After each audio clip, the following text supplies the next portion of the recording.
Lo, we inspire thee as we inspired Noah and the prophets after him, as we inspired Abraham and Ishmael and Isaac and Jacob and the tribes, and Jesus and Job and Jonah and Aaron and Solomon, and as we imparted unto David the Psalms.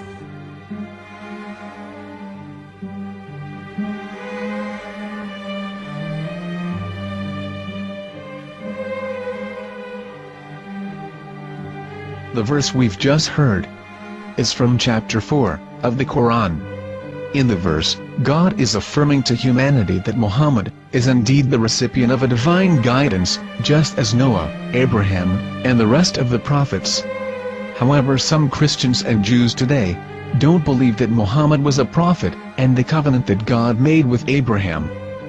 And since the Quran is not their book of authority, in this video I'm going to show you that the book you're holding in your hands contains the name off the seal of prophethood, the Prophet Muhammad.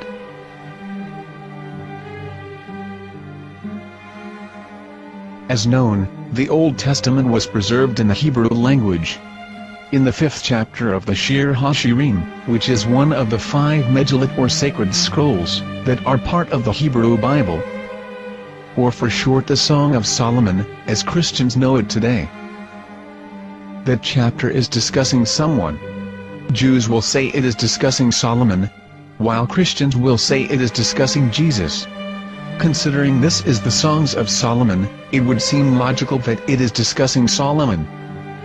The verses, describing this mystery man, have the narrator's speech conjugated in the feminine, meaning it is a woman who is describing this man. So it is possible that it is one of Solomon's wives discussing her husband Solomon.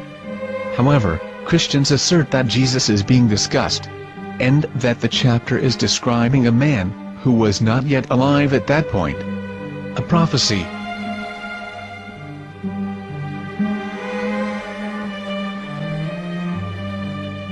In reading the English translation of Song of Songs 5:16, it finishes the description by saying, "He is altogether lovely," but what most people don't know is that the name of that man was given in the original Megillat.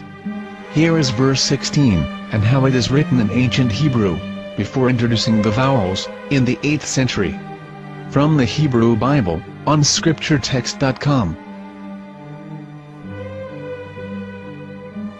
Here is the word in question. This word is made of 4 letters. Mem, Het, Mem, Dalet. Now when reading the word as it is written in its original form, with no vowels, it can be read as Muhammad, which is the name of the Muslim prophet, or as Mamad with no A after the H. According to Ben Yehuda's Hebrew English Dictionary, it is correctly pronounced as Muhammad, not Mamad. Here is the famous S.A.W translation tool, which includes a professional human translation, as well as an online translation. We're going to copy our Hebrew word of the Song of Songs, directly from the Jewish site. It's the same site, where you can hear the rabbi reading the verse in Hebrew. All links are in the description, so, we're going to copy the word and paste it, and ask, please translate. Are they going to translate the meaning of the name of that person? As the Bible translators did. Which is the praised and the lovely one, or are they going to keep the name as it is? Well, see it yourself. Here is the World Lingo Translator. The result is the same. It's Muhammad, pronounced as Muhammad, the Muslim prophet, or as Mamad, a random Hebrew word. The only way is to give the verse to a rabbi, and say to him, please read. Here is the Song of Songs 5:16, and how it is read by a rabbi from a Hebrew Jewish site. Please notice, the im in Hebrew is a plural of respect. Hiko mamtakim vechullo mahamadim ze dodi vezer'i benot Yerushalayim. Hiko mamtakim vechullo mahamadim זה דודי וזרעי בנות ירושלים.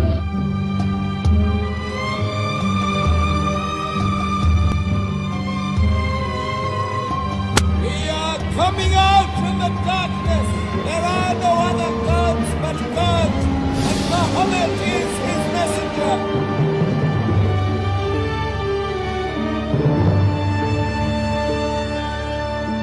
Let the world hear. חיכו ממתקים וכולו מחמדים, זה דודי וזרעי בנות ירושלים. חיכו ממתקים וכולו מחמדים, זה דודי וזרעי בנות ירושלים.